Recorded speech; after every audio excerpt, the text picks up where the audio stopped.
Bismillahirrahmanirrahim. Assalamualaikum warahmatullahi wabarakatuh. Subhanallah bihamdihi adada khalqihi wa ridha nafsihi wa zinata arsyihi wa midada kalimatihi. Asyhadu an la ilaha illallah wa asyhadu anna Muhammadan abduhu wa rasuluh. Allahumma shalli ala sayyidina Muhammad wa ala alihi wa sahbihi wa sallim amma ba'du. Soimin dan soimat, solihin dan solihat, orang-orang baik, para pejuang keajaiban. Apa kabar semuanya? Semoga senantiasa Anda penuh dengan rasa syukur tanpa tapi dan rezekinya cukup tanpa tepi. Alhamdulillah, Abu Salalimi membersamai Anda semua dalam nunduk kali ini.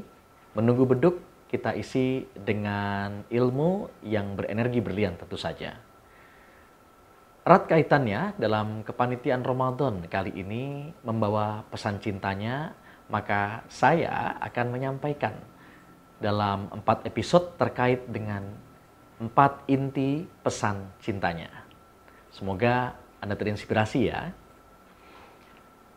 Bapak, Ibu, adik kakak, soimin dan soimat, solihin dan solihat. Ada sebuah cerita, suatu ketika Tuhan bertanya atau men-challenge, menantang kepada hamba-hambanya.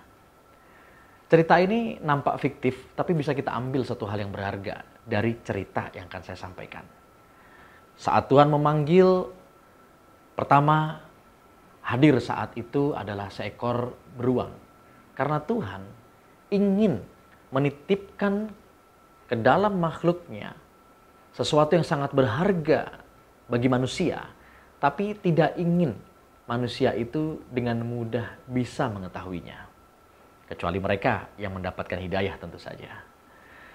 Saat beruang baru masuk lalu mengajukan dirinya, saya akan bawa itu ke dalam perut bumi, wahai Tuhan. Kemudian Tuhan menyampaikan, akan dengan mudah nanti manusia menambang di dalam tanah atau perut bumi itu. Tidak. Akhirnya datang lagi makhluk Tuhan. Ya, kali ini adalah seekor ikan salmon. Ikan yang bisa terus berenang sampai di kedalaman yang paling dalam, deep ocean. Namun Tuhan pun tidak memberikan mandat itu kepada seekor ikan salmon. Karena suatu ketika manusia akan bisa menyelam ke dalam samudera itu. Lalu yang ketiga adalah seekor elang. Seekor elang bisa terbang tinggi, terbangnya tinggi melampaui batas burung-burung yang lainnya. Namun ajuan elang untuk menyimpan amanah yang besar itu ternyata juga tidak direspon baik oleh Tuhan Yang Maha Esa. Karena kenapa? Suatu ketika manusia bisa terbang ke ketinggian sekian ribu kaki. Benar saja, apa yang menjadi perintah amanah dari Tuhan ini membuat para makhluk pun kebingungan semuanya. Lantas di mana lagi akan aku simpan dan aku harus titipkan sehingga tidak mudah bagi manusia mengetahuinya. Sampai hingga hadirlah seseorang yang bijaksana menyampaikan pesan bahwa Tuhan, bagaimana kalau dititipkan saja amanah, power, kekuatan yang besar ini ada di dalam diri mereka sendiri. Masya Allah. Bapak, Ibu, soimin dan soimat. Kisah ini membuat kita terhenyak karena pencarian kita selama ini untuk mengetahui, mengenali diri kita, siapa diri kita, lalu bagaimana akhirnya kita mempunyai value, manfaat bagi orang lain. Bagaimana kita akhirnya mencintai dan berkorban untuk orang lain. Karena cinta kan butuh pengorbanan, betul nggak? Mana ada cinta tanpa pengorbanan? Tapi sebelum berkorban, maka seseorang pecinta ini harus mempunyai kekuatan, harus mempunyai sumber daya yang maksimal. Tapi bagaimana dia ingin berpengaruh, lalu apalagi berkorban kepada orang lain yang dicintainya, yang disayangnya, jika dia belum mengenal siapa dirinya. Akhirnya, kita bisa mengambil sebuah ibrah dari Quran Surat Az-Zariyat. Ayat 21, wa fi anfusikum afala tubsirun. Dan di dalam dirimu, tepat di dalam diri kita masing-masing ini, tidakkah kalian melihatnya? Ya, ini adalah inti pesan dari firman Allah Subhanahu wa taala yang sayangnya Ironinya, banyak orang yang tidak mampu mengenal dirinya sendiri. Oleh sebab itu, kita diminta untuk terus menggali apa potensi diri kita.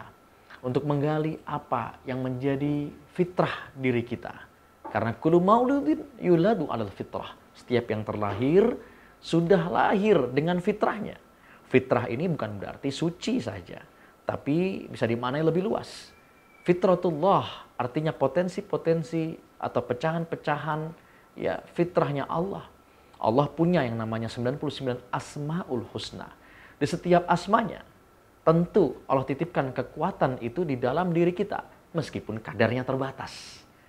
Namun saat kita lebih mengenal siapa diri kita, man arafa nafsahu faqad arafa rabbahu, maka dia akan kenal siapa Tuhannya. Sehingga kalau sudah kenal, lahirlah rasa cinta. Lalu kalau sudah cinta kepada Allah Subhanahu wa taala, maka Masya Allah akan dititipkan oleh Allah kekuatan yang luar biasa itu yang mungkin setiap kita, masing-masing kita mempunyai kekuatan, keunikan yang berbeda-beda. Tapi itulah inner power kita. Itulah kekuatan yang tersimpan, tersembunyi yang kita diminta oleh Allah Subhanahu wa taala untuk terus menggalinya. Kalau sudah ketemu seperti tambang emas, lantas jadilah yang bermanfaat bagi orang-orang sekitar kita. Mulai dari orang-orang yang Anda cintai. Ngomong-ngomong soal kekuatan tersembunyi tadi atau bahasa kerennya inner power gitu ya. Nah, kita sebenarnya harus paham bahwa Allah itu telah memberikan kemampuan yang paling dasar kepada kita. Kemampuan mendengar, sam'u, kemampuan untuk melihat, al-basar, dan kemampuan untuk sadar atau merasa, yang biasa disebut dengan al-fuad. Nah, teman-teman semua, soimin dan soimat, kalau kita mengambil sebuah pelajaran dari objek tertentu gitu ya, maka biasanya kita itu masih dalam tahap level as-sam'u. Artinya apa? Mendengar, merekam ke memori kita ya tanpa memberikan penilaian apapun. Ya, masih ingat sekarang lagi happening banget Williston, we don't judge. Kurang lebih kayak gitulah ya. Nah, kebanyakan kayak gitu ya. Namun sayangnya banyak orang juga yang judge tanpa harus membuat penilaian itu berdasarkan apa yang didengar dalam memorinya, lalu apa yang dilihatnya terlebih dahulu, analisa gitu ya, lalu akhirnya bisa disadari. Harusnya 3 tahapan ini dilakukan terlebih dahulu. Ya. Nah, kalau kita bicara tentang menganalisa, berarti kita melihat tadi ya, al-basar. Dan kalau kita bicara tentang menyadari, berarti mengambil sebuah pelajaran. Tampak sederhana, tapi sedikit kali nih yang mau dan mampu menggunakannya. Karena kita lebih suka melihat atau berpandangan tanpa mau mendengar dan mengambil pelajaran, teman-teman. Ya, maka ini ya contoh yang sangat jelas biasanya kalau kita melihat atau bahkan kita ikutan berkomentar di Facebook, di Instagram, ataupun sosial media yang lainnya. Ya, kita langsung menjudge, langsung menilai, nggak mengambil pelajaran dari situ dulu, nggak menganalisa dulu, ya, memastikan apakah ini hoax atau ini adalah kabar yang baik, yang positif. Ya, dari sini kita belajar tentang akhirnya apa yang kita ketahui sebagai sebuah LOP, Law of Projection, ya, di dalam ilmu magnet rezeki ini menentukan loh, ya, apa yang kita proyeksikan, apa yang kita record, ambil nih, ya, kalau kita masukkan di dalam memori kita, kemudian analisa kita, filternya itu oke, ini bagus, ini positif, lalu akhirnya dengan kesadaran kita melakukannya, penuh keyakinan, maka LOP, proyeksi, cita-cita, resolusi, impian, akan dengan mudah Allah kabulkan, bismillah. Termasuk untuk mengetahui apa potensi dalam diri kita sendiri. Ada kalanya kita perlu merenungi diri, memuhasabah diri. Ya, kalau kata Umar bin Khattab, hasibu qabla an tuhasabu. Ya, hisaplah diri kalian sebelum akan masuk waktunya nanti untuk dihisap. Ya. Dan di fase ini adalah fase untuk kita merenungi sekali lagi. Saat kita lahir, tumbuh, TK, SD, SMP, apa kemudian yang menjadi kekuatan dari seorang Abus, dari seorang Farhat, dari seorang Farhan, Faura, dan lain sebagainya. Kita seperti kayak menelusuri sungai, ya, menelusuri sungai masa lalu kita, untuk kemudian kita bisa mengambil kesimpulan saat kita menemukan, aha, saya dapat kena emas saat itu. Emas maksudnya apa? Tentu sesuatu yang sangat bernilai, yang ada dalam diri kita, khususnya yang udah kita pernah lalui di masa lalu kita. Untuk kemudian ini menjadi value kita. Sekali lagi apa? Value kita, nilai diri kita. Kalau kita misalkan Anda suka hobi memasak. Teman-teman di sini ada yang hobi masak? Ini kayaknya ada yang lagi nyiapin ya masakannya, persiapan untuk nunduk ya, nunggu beduk. Masya Allah. Saat memasak, dulu waktu belajar banget gitu ya, Anda kan perlu ya mendengarkan dulu, masukin dalam memori. Oh begitu cara membuat misalkan sop ayam. Atau misalkan cara membuat es es buah gitu ya. Sampai hingga akhirnya Anda mulai menganalisa. Kita mulai menganalisa. Ya kan? Nah setelah kita analisa gitu ya, kita akhirnya menyadari, ngambil pelajaran. Walhasil ya, kalau sudah pakai perasaan ya dengan penuh kesadaran, itu kalau dulu kita pakai gramasi bahkan untuk membuat sebuah menu gitu ya, digramasi sekian gulanya, masukkan pandan sekian kalau buat es, masukkan esnya sekian agar manisnya lebih terasa. Nah, itu proses yang akan dan terus kita lalui untuk menemukan value kita, menemukan kekuatan yang mungkin masih tersembunyi dalam diri kita. Kan banyak di sini yang bertanya mungkin bagaimana caranya untuk menemukan itu. Maka itulah langkah pertama, yakni kita melihat lebih dalam tentang siapa diri kita dengan cara tadi, ya, inna sam'a wal basara wal fuada. Kenapa saya sampaikan ini? Karena erat ini kaitannya dengan apa yang Allah Subhanahu wa taala sampaikan, karena Allah akan minta pertanggungjawabkan.